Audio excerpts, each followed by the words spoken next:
In this video, I'll be revealing whether you actually need $1 million saved if you claim Social Security at 62, and how this question changes everything about retirement planning.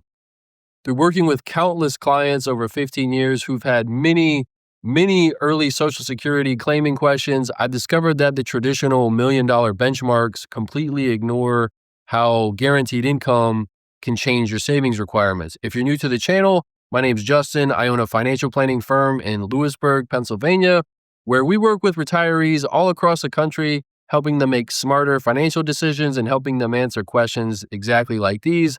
That's exactly why I'm making today's video, to show you how claiming Social Security at 62 fundamentally alters your retirement math and whether that magic $1 million target still applies, and how this can be reassuring for those who don't have over $1 million. So let's dig right into it. So let's address the magic $1 million myth. So this magic $1 million number gets thrown around like it's the golden ticket to retirement, but that number was built on the assumption that you're funding retirement entirely from your savings without factoring in Social Security income.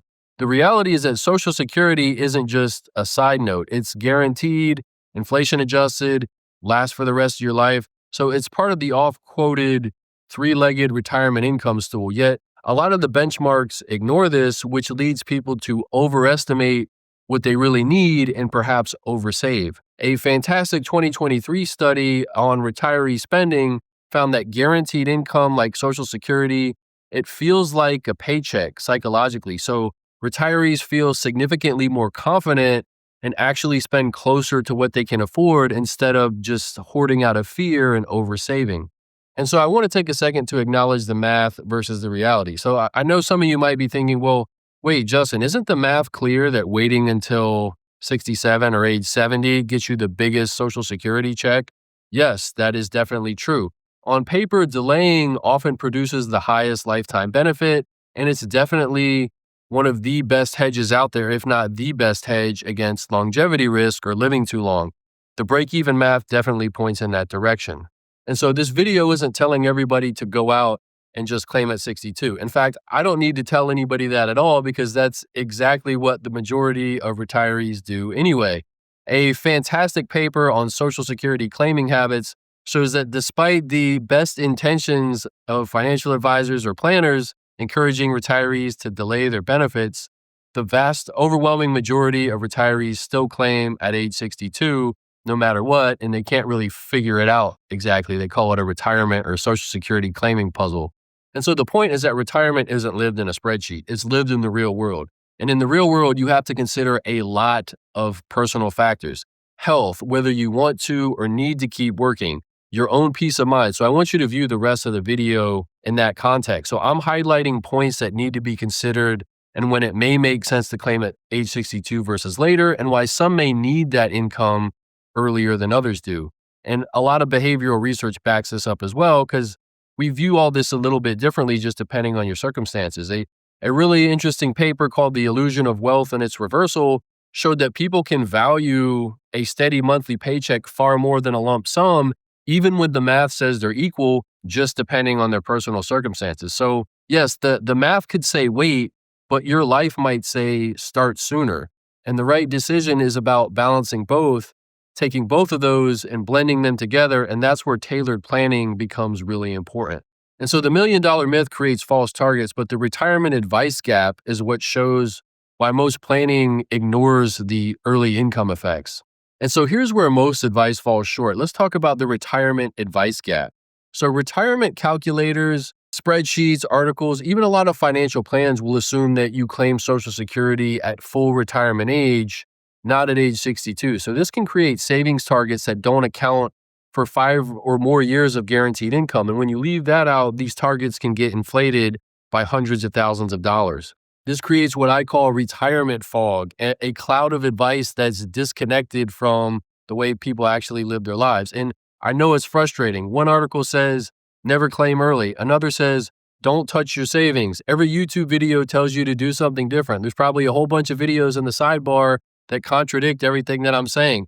It's tough. I know where you're coming from. Suddenly retirement feels further away than ever, even when you might be ready now, and you're left wondering, am I behind?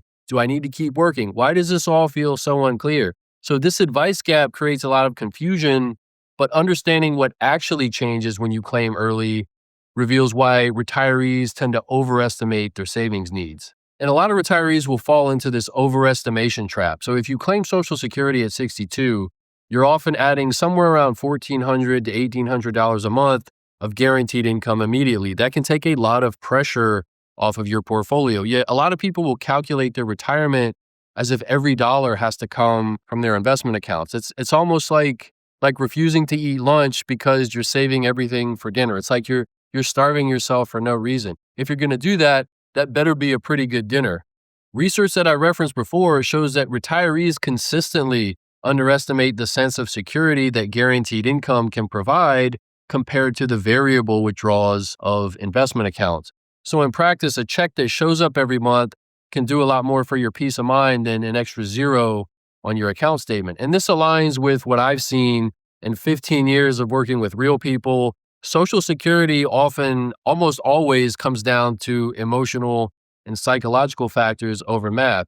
So why do people still overestimate their needs? Well, I think there's two big reasons there. Number one, they run their numbers based on total expenses rather than the smaller gap that's left over after factoring in Social Security. And they might just cling to a $1 million benchmark because psychologically, those big round numbers feel very safe. It's always assuring to have that extra, but this can also create its own trap, the never ending what if trap. What if this happens? I need more money for that. What if I have this emergency? And so there's another big reason as well. And I'll hear this belief constantly, which is I don't know if Social Security will be around when I retire. So, Justin, I have to plan to, or I need to plan like it won't be around. So let's address that for a second. To be totally honest, I don't think that's a realistic scenario. I just don't. Politically, it's one of the most protected programs, probably the most protected program in America. There are a few easy fixes to fund Social Security that have been done in the past and can easily be done in the future. So I have very little doubt that the government will fund the program by any means necessary, which is exactly what it does with just about everything else. The question is really inflation and how much those Social Security dollars will buy you because of potentially the debt we've had to take on to keep the program solvent. So that's why you need to make sure that you have sufficient growth in your investment accounts to stay above inflation. That's a whole nother issue. But I'd say planning as if Social Security won't exist is fear-based, not fact-based. And I've seen how damaging that mindset can be. People oversave, overstress, and delay retirement when they could already afford to retire early. So if you have the ability to save enough where Social Security is just a bonus, that's awesome. That's wonderful. But not everybody has the ability to do that. And so I think ignoring guaranteed income doesn't protect you. It just kind of disconnects your plan from reality.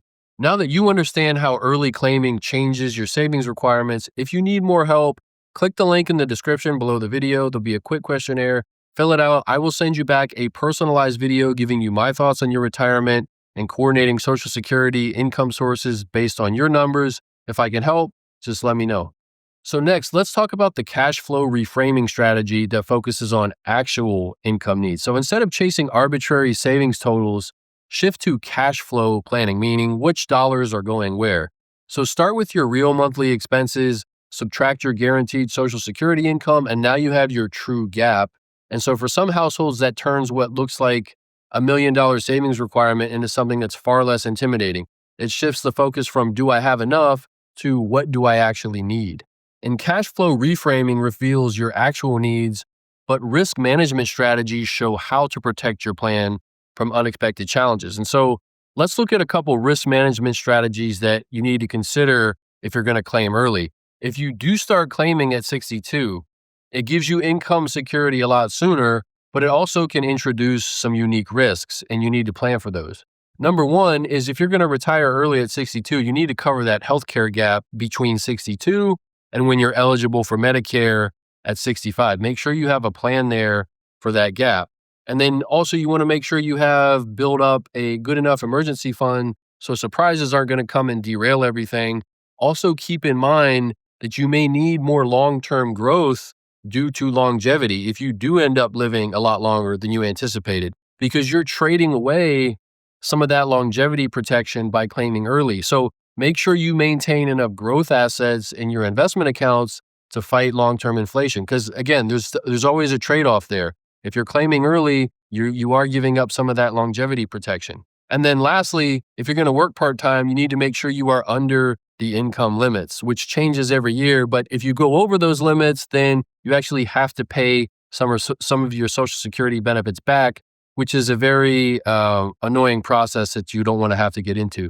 So make sure that you keep that in mind if you're going to do part-time work. And so depending on all those factors, it may also mean that you should not claim early at 62 and that you should wait, which goes back to the point that I made at the beginning, that this decision is highly personal and has a lot of variables to it.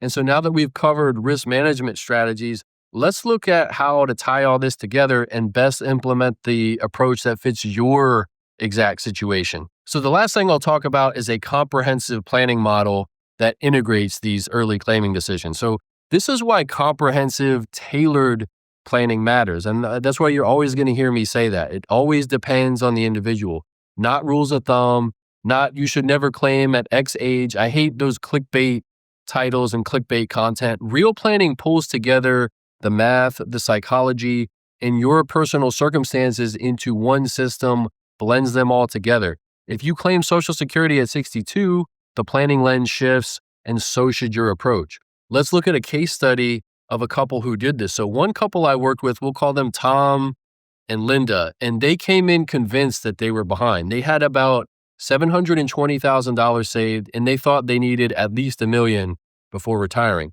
When we ran the numbers, though, their expenses were about $4,800 a month on the higher end. At 62, their combined Social Security was about $3,000 a month. So that means the portfolio they had only had to cover about $1,800 a month, not the full $4,800. Suddenly, their $720,000 in savings was more than enough, especially once we tested it against inflation and different market scenarios. So what felt impossible turned into confidence, and for them, a lot of relief. And yes, did it mean some trade-offs? Sure. Obviously, they'll have less disposable income since their savings amount isn't higher, but early retirement for them was worth it. Avoiding that stress at work, especially for Tom, building better quality of life. Not everything is measured in dollars, and for them, it certainly was not. So that's why these $1 million benchmarks can be so misleading. For some, the right number is $720,000. For others, it may be higher. For some, it might be a lot less. But the point is not the number. It's how the moving parts fit together into a coordinated, highly personalized system that actually supports your life. So the question of you taking Social Security at 62 versus later depends on how well you incorporate all those factors into that system. And what we did with Tom and Linda is we basically use a 4-part model to help people plan through this and give them some confidence. So step 1 is those monthly expenses. It sounds like I harp on this in a lot of my videos, but this is such a very critical factor. What would retirement actually cost month to month? This is by far the most important factor in figuring out if you can retire or not. So find that number. Step 2, layer in the guaranteed income, the Social Security. If you have another inflation-adjusted pension, add that in as well, and then identify that gap. So what's the shortfall? Is it $500 a month? Is it $1,800 a month? That's the number that matters, not just an arbitrary 1 million. The last step is to stress test the plan. Model that gap using real data. So running different market scenarios. This is where you validate, is my portfolio likely to cover the gap across time? You want to factor in inflation, healthcare costs, longevity projections. If you have a higher life expectancy, for example, that could be a good reason not to claim at 62 at all, right? Again, all this depends on the details. It's always going to be highly dependent. When you view retirement through this framework, the question changes from, do I have enough saved, though, to can I confidently fund the life I want with the income that I actually have? And I'd say this last step, running scenarios, making sure you cover all the factors into it. This is where people usually reach out the most and need help the most, because not everybody has the knowledge, the interest, or the time to run scenarios and make sure they're factoring everything in. So now that you understand how claiming Social Security at 62 changes your savings requirements and why the $1 million benchmark may not apply to your situation at all, you can make retirement decisions based on actual cash flow needs rather than arbitrary targets. If you want help developing a comprehensive retirement strategy that integrates Social Security claiming, whether it's early or later, with your specific financial situation, just click the link in the description below the video, fill out a quick questionnaire. I will send you back a personalized video giving you my thoughts on your retirement and some steps that you can take to possibly improve it. If I can help, just let me know. Thanks again for watching. As always, I really appreciate it, and I will see you in the next one.